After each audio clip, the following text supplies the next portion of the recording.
새벽기도에 나오신 성도님들을 주님의 이름으로 환영합니다. 다 함께 샘물의 기도를 하나님께 올려드리겠습니다. 먼저 10월의 암송구절입니다.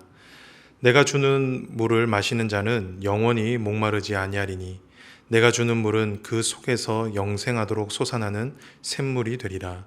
요한복음 4장 14절 말씀. 아멘. 마음 모아 샘물의 기도를 하나님께 드립니다. 먼저 우리의 믿음을 고백합니다. 큰 음성으로 이르되 죽임을 당하신 어린 양은 능력과 부와 지혜와 힘과 존귀와 영광과 찬송을 받으시기에 합당하도다 하더라. 아멘. 우리의 구원이 되시는 하나님, 주님만이 우리의 생명이며 힘과 능력이시고 우리의 찬양과 경배를 받으실 분임을 고백합니다. 예배와 교회를 위해 기도합니다. 땅의 모든 끝이 여호와를 기억하고 돌아오며 모든 나라의 모든 족속이 주의 앞에 예배하리니. 아멘. 우리의 예배를 받으시는 하나님, 샘물의 예배가 오직 하나님께 영광 돌리는 온전한 예배가 되게 하시고 샘물의 가족과 이웃이 함께 주를 예배하게 하소서. 임직받는 직분자들이 성령 충만하며 충성된 일꾼이 되게 하옵소서. 신앙훈련과 목장을 위해 기도합니다. 너는 진리의 말씀을 옳게 분별하며 부끄러울 것이 없는 일꾼으로 인정된 자로 자신을 하나님 앞에 드리기를 힘쓰라. 아멘. 우리를 진리로 인도하시는 하나님, 샘물의 성도들이 주의 말씀을 배우고 순종하기에 힘쓰게 하시고 날마다 예수님을 닮아가는 주님의 제자들이 되게 하소서. 샘물의 목장이 예수 행복, 예수 사랑으로 사람을 남기는 목장이 되게 하옵소서. 다음 세대와 성도를 위해 기도합니다. 이 백성은 내가 나를 위하여 지었나니 나를 찬송하게 하려 함이니라. 아멘. 우리를 지으신 창조주 하나님, 샘물의 다음 세대들이 하나님을 경외하는 믿음의 세대가 되게 하시고 진학과 취업, 결혼의 길을 열어주시며 이 시대를 섬기는 일꾼이 되게 하소서. 몸과 마음이 연약한 성도들을 치유하시고 성도들의 필요를 넉넉히 채워 주옵소서. 선교와 나라를 위해 기도합니다. 땅의 모든 끝이여 내게로 돌이켜 구원을 받으라. 나는 하나님이라 다른 이가 없느니라. 아멘. 구원의 하나님, 샘물의 불신 가족과 이웃이 주께로 돌아오게 하시고 샘물의 선교사들을 통해 열방이 주께로 돌이키게 하옵소서. 어둡고 혼란한 시대에 이 나라의 갈 길을 인도하시고 주님의 공의와 정의로 다스려 주옵소서. 오늘도 우리를 사랑으로 인도하시는 예수님의 이름으로 기도합니다. 아멘. 오늘 우리에게 주시는 하나님의 말씀은 잠언 29장 1절에서 13절 말씀입니다. 자주 책망을 받으면서도 목이 곧은 사람은 갑자기 패망을 당하고 피하지 못하리라. 의인이 많아지면 백성이 즐거워하고 악인이 권세를 잡으면 백성이 탄식하느니라. 지혜를 사모하는 자는 아비를 즐겁게 하여도 창기와 사귀는 자는 재물을 잃느니라. 왕은 정의로 나라를 견고하게 하나 뇌물을 억지로 내게 하는 자는 나라를 멸망시키느니라. 이웃에게 아첨하는 것은 그의 발 앞에 그물을 치는 것이니라. 악인이 범죄하는 것은 스스로 올무가 되게 하는 것이나 의인은 노래하고 기뻐하느니라. 의인은 가난한 자의 사정을 알아주나 악인은 알아줄 지식이 없느니라. 거만한 자는 성읍을 요란하게 하여도 슬기로운 자는 노를 그치게 하느니라. 지혜로운 자와 미련한 자가 다투면 지혜로운 자가 노하든지 웃든지 그 다툼은 그침이 없느니라. 피 흘리기를 좋아하는 자는 온전한 자를 미워하고 정직한 자의 생명을 찾느니라. 어리석은 자는 자기의 노를 다 드러내어도 지혜로운 자는 그것을 억제하느니라. 관원이 거짓말을 들으면 그의 하인들은 다 악하게 되느니라. 가난한 자와 포악한 자가 섞여 살거니와 여호와께서는 그 모두의 눈에 빛을 주시느니라.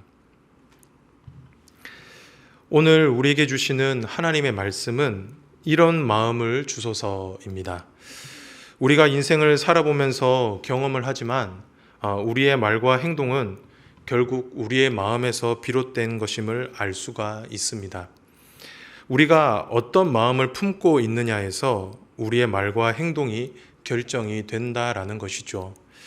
더럽고 악한 마음을 품고 있는 사람의 입과 행동에서는 결코 선한 말과 행실이 나올 수가 없습니다.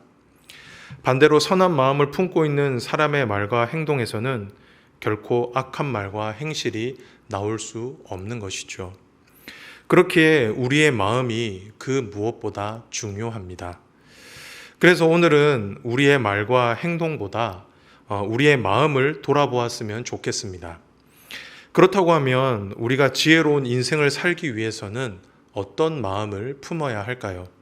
오늘은 이 말씀으로 주신 은혜를 나누도록 하겠습니다.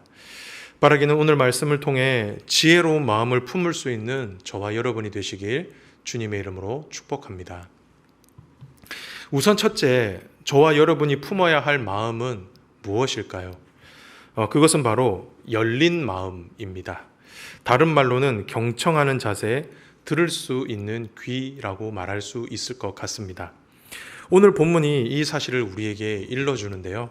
우리 1절을 다 함께 읽어볼까요? 자주 책망을 받으면서도 목이 곧은 사람은 갑자기 패방을 당하여도 피하지 못하리라. 잠언은 자주 책망을 받으면서도 목이 곧은 사람은 패망할 것이다 라고 경고하고 있습니다. 여기에서 말하는 책망은 건설적인 비판을 의미하는데요. 즉 어리석은 사람은 자신을 향하는 비판을 건강하게 받아들일 수 있는 마음이 없다라고 말씀합니다. 반대로 지혜로운 사람은 자신을 향한 비판을 거부하지 않고 적극적으로 받아들이는 사람이라고 말씀하죠. 그렇게 저와 여러분들을 향해 열린 마음을 품으라고 가르치고 있는 것입니다. 그리고 9절을 한번 볼까요? 지혜로운 자와 미련한 자가 다투면 지혜로운 자가 노하든지 웃든지 그 다툼은 그침이 없느니라. 아주 재미있는 말씀인데요. 본문은 지혜로운 사람과 미련한 사람이 다투면 미련한 사람이 이긴다라고 말씀하고 있습니다. 왜 그럴까요? 미련한 사람은 훈계를 듣지 않기 때문입니다. 쉽게 말해서 논리도 없고 막무가내로 말한다라는 것이죠. 그러니 지혜로운 자가 감정을 절제하지 못하고 노하든지 웃든지 할 수밖에 없는 것입니다. 어떻게 보면 열린 마음을 갖지 않는 사람이 얼마나 위험한지를 해학적으로 보여주는 말씀이라고 할 수가 있습니다. 그러면서 얼마나 열린 마음이 중요한지도 우리에게 가르쳐주고 있죠. 우리도 인생을 살아보지만 누군가가 나를 비판하는 것을 들으면 기분이 좋지가 않습니다. 이해받지 못한다라고 하는 안타까움도 있고 나를 거절한다라는 생각에 기분이 썩 좋지가 않습니다. 어찌 보면 이것이 인지상정이겠죠. 분명 아무런 이유 없이 아니면 비판을 위한 비판을 받는 것은 정말 기분이 나쁜 일입니다. 그리고 그런 비판에 우리의 감정과 마음을 빼앗겨서는 안 되겠죠. 하지만 성경은 이런 것들 때문에 건설적인 비판까지 마음을 닫지 말라라고 가르치고 있습니다. 오히려 성경은 나를 향한 충고나 건설적인 비판은 수용할 수 있는 열린 마음을 가지라고 말씀합니다. 왜냐하면 충고와 비판 속에 내가 보지 못하는 나의 부족함과 연약함이 있기 때문입니다. 그리고 그것을 고칠 때 이전보다 더 나은 인생을 살 수 있기 때문이죠. 사랑하는 성도 여러분, 쉽지는 않겠지만 오늘 우리에게 주시는 말씀을 여러분의 마음에 새기시기를 바랍니다. 분명 누군가의 비판을 받을 때 가슴이 아프고 시릴 것입니다. 하지만 그 비판이 나를 더욱 성장시키고 단련시킨다라는 마음을 가지시고 나를 향한 비판과 충고를 열린 마음으로 받을 수 있기를 소망합니다. 그리하여 여러분의 삶이 이전보다 더 성장하고 성숙해질 수 있기를 주님의 이름으로 축원합니다. 두 번째, 저와 여러분이 품어야 할 말씀은 무엇일까요? 마음은 무엇일까요? 그것은 바로 온유한 마음입니다. 지혜로운 사람은 스스로의 감정을 절제할 줄 알고 하나님 앞에 자신의 상황을 온전히 맡길 줄 아는 사람입니다. 성경은 이런 마음에서 지혜로운 삶이 나타난다라고 가르치고 있습니다. 우리 다 함께 8절을 읽어보도록 하겠습니다.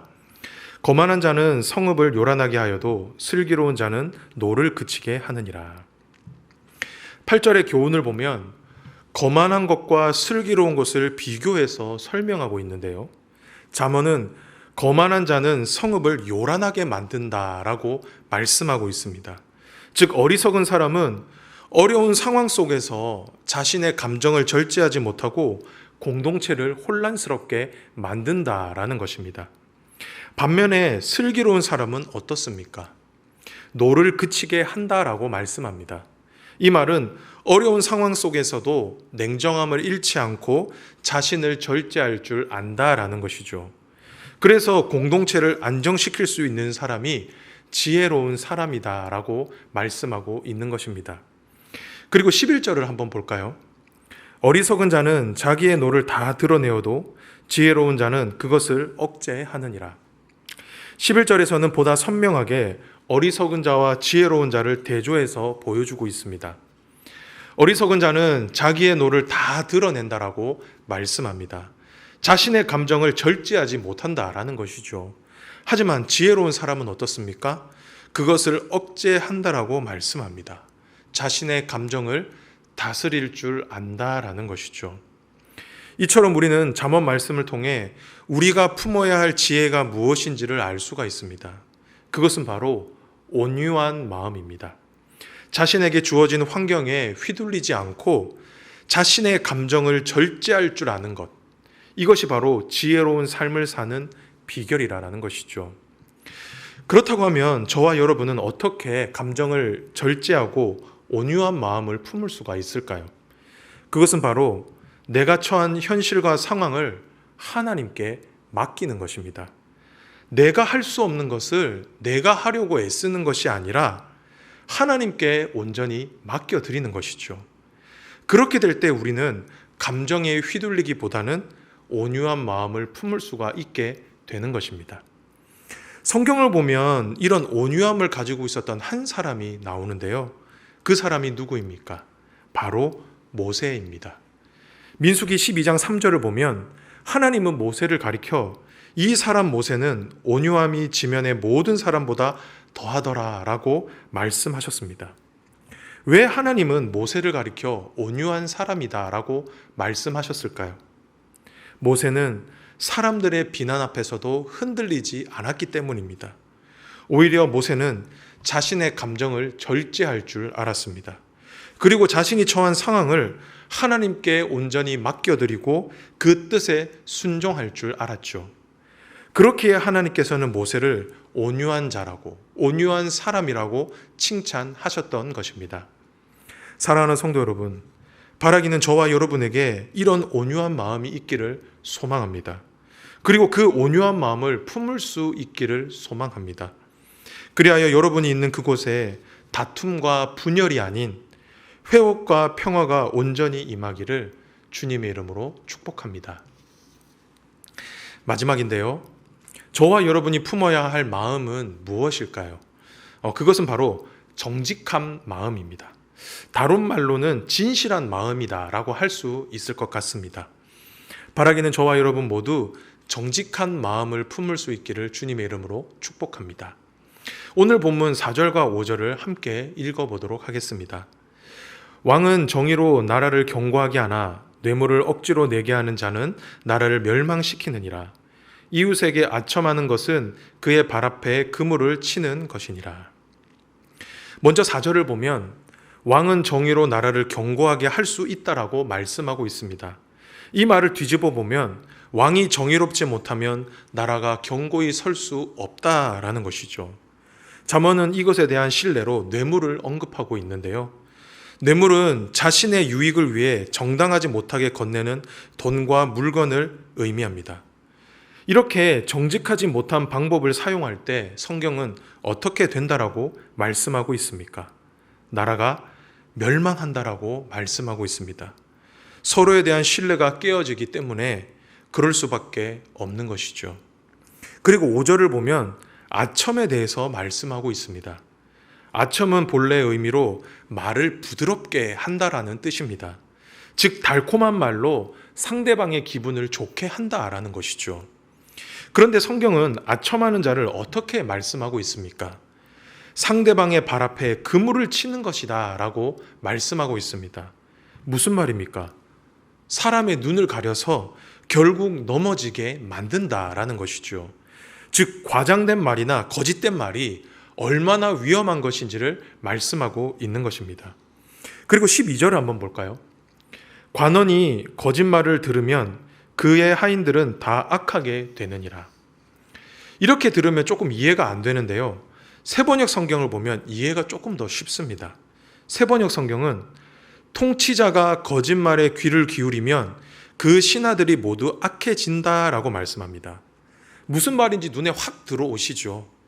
통치자가 거짓말에 귀를 기울이면 통치자를 돕는 신하들도 모두 악해진다라는 겁니다.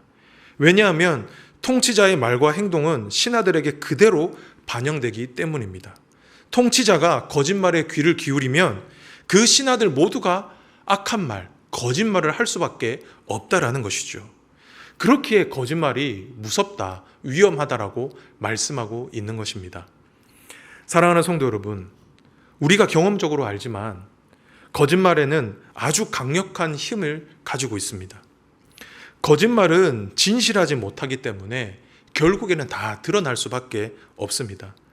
그렇기에 그것을 덮기 위해 또 다른 거짓말을 만들어 놓고 또 그 거짓말을 덮기 위해 거짓말을 만드는 문제를 야기시킨다라는 것이죠.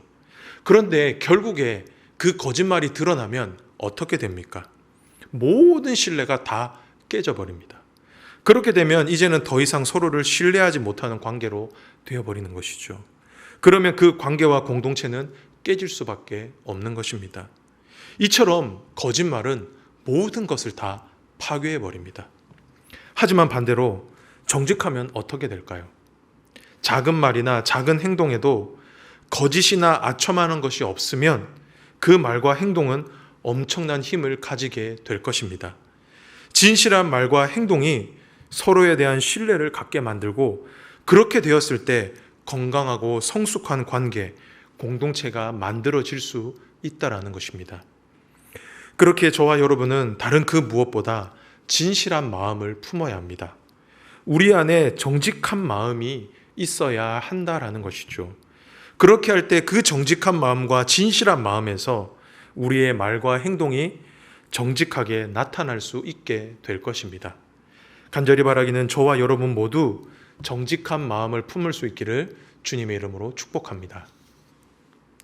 말씀을 정리하겠습니다. 오늘의 말씀, 이런 마음을 주소서였습니다. 우리의 말과 행동은 결국 우리의 마음에서 비롯되는 건데요. 그렇기에 마음가짐이 정말 중요합니다. 그렇다고 하면 저와 여러분이 취해야 할 마음은 어떤 것이었나요? 첫 번째는 열린 마음이었습니다. 그리고 두 번째는 온유한 마음이었습니다. 그리고 마지막은 진실한 마음이었습니다. 바라기는 저와 여러분 모두 이 마음을 품어 이 세상을 살아갈 때에 미련한 자가 아니라 지혜자가 될 수 있기를 주님의 이름으로 축복합니다.